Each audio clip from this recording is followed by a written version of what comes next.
Should the United States implement gun control measures? I'm Randall Savage, and this is Close Up. And joining us today is Dr. Miguel Faria, Jr., an author of a book titled American Guns and Freedom. And this is a 365-page book. Yes, they're not counting the notes and the references. Right, it is. Right, yeah. It's, they have the picture of the guns and looks like a Capitol there, Capitol City, well, Liberty Bell. The cover actually represents America, Guns, and Freedom. See, one is a Capitol, one is a gun, and the other one represents the rest. Mm-hmm. So actually, I like the book cover. Mm-hmm. So you are about as opposed to gun control measures as anyone in the country, I guess. Randall, I have the advantage of growing up in Cuba. I was born there, and my family was very political. And one of the things that caused the tyranny to remain in Cuba was the fact that people were disarmed. When Batista, the dictator, was in power, he allowed Cubans to have firearms, but they had to be registered. Mm-hmm. And as soon as Fidel and Raul Castro took over, one of the first things they did was to go through the registration list and then sending the militia, he called them. These are really the communist thugs that joined the revolution, 100,000 of them, and he sent them to go through all the registration offices and then confiscating the firearms of the people. And in that book, Cuban Revolution, that I wrote regarding this issue, I discussed what happened when they came to get my father's firearms, which is an interesting aside. But the reason that Cuba remains a communist state to this day, right 90 miles from Florida, is because the people were disarmed. And there was a rebellion after the revolution in the Escambray Mountains, right close to my hometown. But these were peasants. They were led by a group called the Revolutionary Directorate, but they never had enough firearms to fight the communists. They came in the thousands to take away their land. This is a story that had not been told, but because of that and all the reading that I've done, if you look in the 20th century, we had a very bloody century. We had the Soviet Union, Red China, Cambodia, and Nazi Germany. And in all of those countries, one of the things that happened was that guns were confiscated, the people were disarmed, and when that happened, the tyranny of collectivist governments, like I said, from Nazi Germany. By the way, Nazi Germany's National Socialist Workers' Party. People say, oh, right-wing dictatorship and Hitler and so forth. No, he was a left-wing dictator, just like Stalin was in the Soviet Union. And the way they consolidated power was to disarm the people.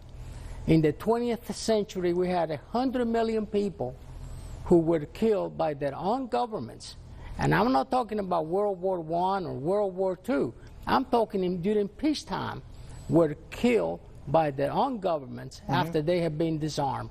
So that I have historical reasons to oppose gun control, especially what I know is really leading to civilian disarmament.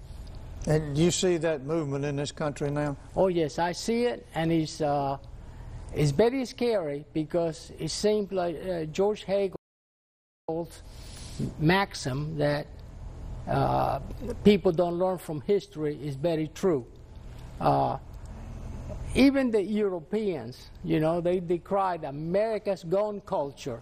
And the fact is that it was America's gun culture that liberated them from the Nazis and protected them during the Cold War, when there were tens of thousands of tanks, T-54 and T-55 tanks in the Soviet Union, ready to cross the border, and it was America that stood in the way. And that America's gun culture is something that people don't think about, but that doesn't happen in a vacuum. For example, we have to look at the story of Alvin York in World War I. Here is a man who grew up in Tennessee in the mountains using a .22 caliber rifle, shooting. Sergeant York. Yeah, Sergeant York. You know, shooting squirrels and so forth. And he was a pacifist, but he was drafted, went to the Army, and my God, single-handedly, he destroyed several German machine gun units, picking up the Germans one at a time, and then the Germans just surrendering. He did this 4 times. And that courage and that ability to use a one rifle and a .45 caliber pistol to capture 168 Germans single-handedly does not happen in a vacuum. He was a product of our America's gun culture. Most of the uses of firearms, Randall, are beneficial aspects, not criminal uses. In fact, yearly, 2 million to 2.5 million uses of firearms are carried out by citizens to protect themselves and their families. Here in America. In the United States, that's right. Which, you know, and yet you never hear the issue of the beneficial aspects of gun ownership discussed by the mainstream media. But we do hear a lot about the criminal uses of firearms. Do you know that citizens kill 2 to 3 times as many criminals as do the police? When do we hear this? We never hear it. Where's that data come from? That data comes from Gary Clegg, professor of criminology at Florida State University, who's done a lot of research. He's the foremost criminologist. In other words, between 25 to 75 lives are saved by a gun for every life lost to a gun. Now, people say, well, you know, there's not that many criminals that are shot. Well, yeah, between 600 to 1,500 criminals are killed by citizens every year, but you don't hear about this. And that comes from this study of This comes from the study of Gary Clegg, the foremost criminologist in the United States. And that data has been corroborated by others. For example, Dr. Edgar Suter, John Lott. And by the way, all of this is in my book, America, Guns, and Freedom. Okay, we'll take a short break. Be right back. Close up.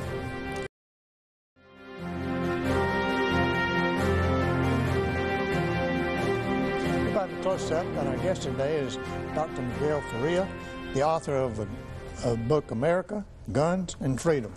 A few years ago, of course, you've been pretty much a gun supporter for many, many years, but a few years ago, you were called before Congress to testify, give your opinion of what was going on in the country. What happened there? Yes, I did. I was asked to testify with 3 other experts in gun research, and the question was, do you think there is scientific validity to the studies that are being conducted by the CDC? That's a federal organization headquartered in Decatur? That's right, in the CDC regarding gun violence.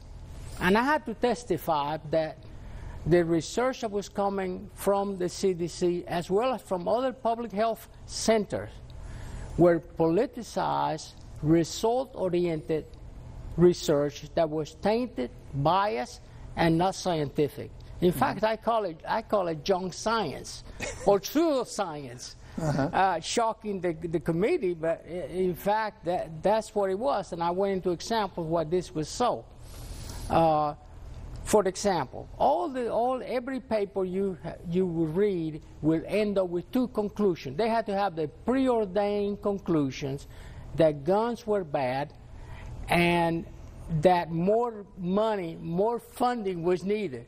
So here we have a conflict of interest. Here are these researchers using ideology and their own financial incentive, because when you're asking for more money that's going to you, that is it's an abuse of self-interest. And they wanted more and more funding, and as a result of our testimony, that was in the spring of 1996, that same summer, the Dickey Amendment was passed, which restricted the use of taxpayers' money for gun control propaganda. And now, that's what you were calling these studies. Yes, I was calling it gun control propaganda, and I, for example, show evidence that this was the case, and I was able to convince Congress with my other three experts who testified this along the same lines, and they passed this ordinance, which is still in place, and I'm very proud of, that taxpayers' funding could not be used to promulgate biased research that was really gun control propaganda, and that they could not use money to lobby for gun control.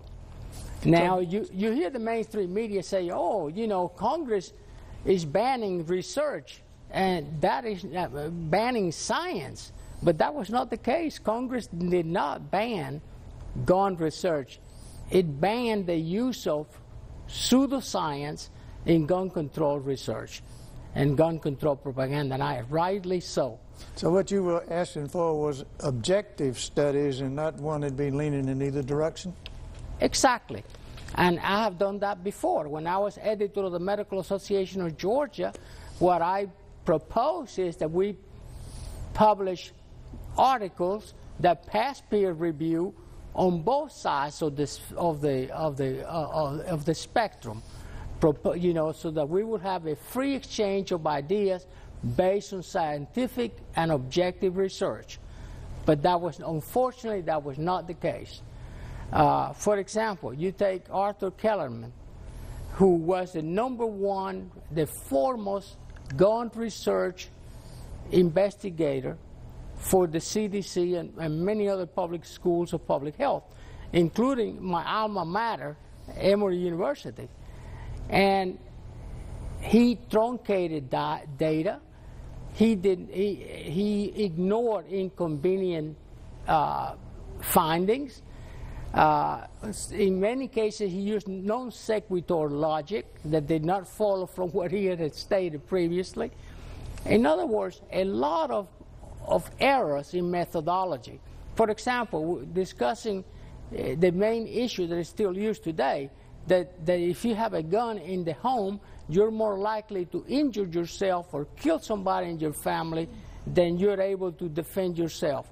We found a lot of errors in those studies, which he published twice. For example, the families that he studied had a high risk of drug abuse, alcohol abuse. They have had multiple domestic violence episodes in which the police have to come around. And to make matters worse, here he is talking about a gun that is supposed to be in the home, and in many cases, we could not be sure that those guns were in the home. In many cases, the assailant, the home invaders, brought the gun in. And so, therefore, his research was tainted. And another thing that happened now after our testimony was that Dr. Arthur Kellerman was defunded. He was forbidden to have any more funding because we used some of his research as example. So Congress was very wise in passing this law, which is still in place. So he was defunded, but right along that same time, former President George W. Bush appointed you as a member of the Grant Review Committee at the National Center for Injury Prevention and Control of the CDC. When you showed up at that meeting, you were probably about as welcome as a skunk at a picnic. I was, Randall. And if it had not been that I had that call from the White House, there was no way that I was going to accept that commission. Because, I knew what was going into the belly of the beast. and with few friends. And I did this for 3 years. I didn't miss one meeting, and they called me Dr. No, because in many cases I did not approve funding for a lot of these grants. They were calling you Dr. No? Yeah, Dr. No. Yeah. And actually, there were several members of the committee who kind of began to see what I was talking about. Nevertheless, it was a very difficult experience, as you can imagine. But I did. I served my full term, and I'm very proud of what I did. Did they give you a certificate of appreciation when you left? Yes, they did. They did. I do have a very nice certificate of appreciation for my work. And actually, I had one of the persons at the CDC asked me to, please, Dr. Faria, stay, sign up for another. And I said, no, I promised the White House that I will do one term, and I did. And after that, I thought I'd done my duty. By that time, it probably changed presidents by that time. Were you offered another appointment? Under Obama, no. I was not asked by President Obama to serve. Okay, we'll take another short break. We'll be right back with Close Up. We're back with Close Up, and our guest today is Dr. Miguel Faria, the author of a new book called America, Guns and Freedom. Some studies link lawful gun ownership to violent crimes. You deal with that in this issue, and you say that's not so. Yes, I dealt head on with that issue, and it's the complete opposite. In the last 3 decades, the number of firearms have more than doubled. In fact, there are more than 300 million firearms in the United States, which means that there are more firearms than people now. And yet, crime has decreased steadily during all those years. In other words, even though the number of guns in the population have increased, crime has decreased. And you take, for example, Great Britain, where they have had gun control since 1996. London has become the crime capital of the Western democracies. You're now more likely to be a victim of serious crime in London. And I'm talking about homicides, rape, and serious injuries in London than you are in New York City. You're safer in New York City than in London. That has not happened since Jack the Ripper in 1881 through 1891 committed those horrendous murders in London. And it is very sad to see that the land of Great Britain that gave us the great jurists ever, for example, Sir William Blackstone and Sir Edward Coke, those are the people who wrote about a man's home being his castle, and that there is an obligation for you to protect yourself and your family. In other words, that promulgated the right to self-defense. In England, and now in England, you cannot even display a firearm or a stick or a knife. A woman who called the police and told the police that she had used a knife to keep an assailant that was trying to break into her home. The police officer, the constable, told the lady, don't you ever do that again. You will be arrested. In England today... This dude was breaking into her house? That's right. Somebody trying to break into her house, and she picked up a knife from the kitchen and showed it to the assailant. And the assailant, or burglar, whatever he intended to do, we don't know. But he ran away. She called the police, and the constable told her that she had done wrong in displaying a knife to somebody who was breaking into the home. Moreover, she was told, when she asked, well, how am I to protect myself? The constable said, you're supposed to run, scream, and use your rape alarm. A rape alarm what a loss of dignity in Great Britain, that we reach the point of absurdity that a person cannot defend themselves. Persons that totally have to run, scream, and women use a rape alarm. It's absurd. And that's been in place in England since 1996? Well, actually, they passed the major gun control or the gun ban in 1996, but since that time, they have continued to increase their gun control measures to the point that you cannot even keep a gun in your home. While we have had a decrease in serious crime in the United States, while the population have more firearms than ever. In England, it's been the opposite. They have decreased the number of firearms, and yet crime has increased in Great Britain. You deal with that in the book as well? Yes, I do. I have several chapters on Great Britain, on Australia, and let me tell you another sad thing in Australia, what they found in statistics.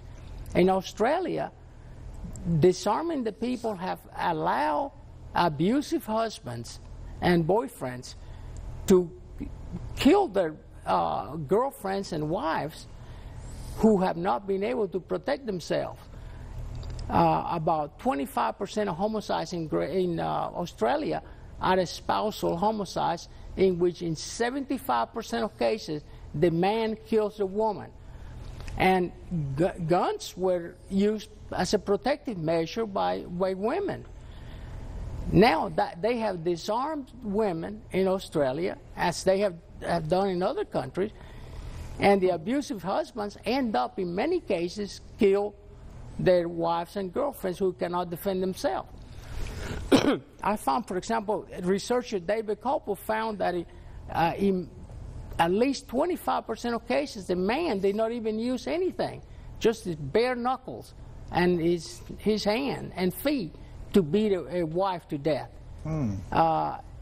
And so who is being affected the most are the people that need firearms, that vulnerable members of our society that become susceptible, become sitting ducks when attacked by criminal people that is, they occur in all populations.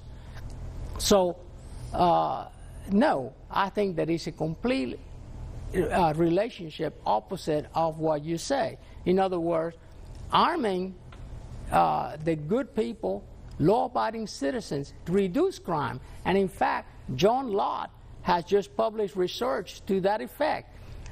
FBI statistics, even the FBI has come up with similar statistics.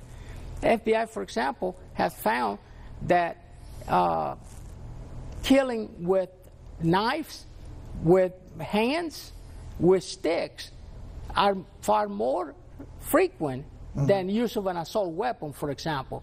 Assault weapons, which by the way is a misnomer, are used less than 1% of the time in committing crime. And then you hear all this about assault weapons being military weapons that do not belong in society. And in fact, that is not correct. Assault weapons are a political term that is not used in political science. Assault rifles are fully automatic rifles that are used militarily. Right. And they have been banned since 1934. So-called assault weapons have the looks of military weapons, but in fact they are semi-automatic firearms. You have to pull the trigger one at a time to fire one bullet, as opposed to an assault rifle, which is indeed a military term and is for automatic weapons. That needs to be clearly discussed because, we hear about the assault weapons ban. Well, let me tell you something else about the assault weapons ban. We had a ban for 10 years that went from 1994 to 2014. The assault weapons ban did not reduce crime, As I said, the crime statistics were decreasing, but the assault weapons ban did not have an effect at all on that. We're out of time. As usual, we didn't get covered quite as much as I'd like to, but his new book, America, Guns and Freedom, on sale. Yes. Good read, 365 pages. Yeah, by the way, it's available at the Golden Bough Bookstore in historic downtown Macon. All right. Good to have you with us. Thank you. Thank you for having me. See you next time on Close Up.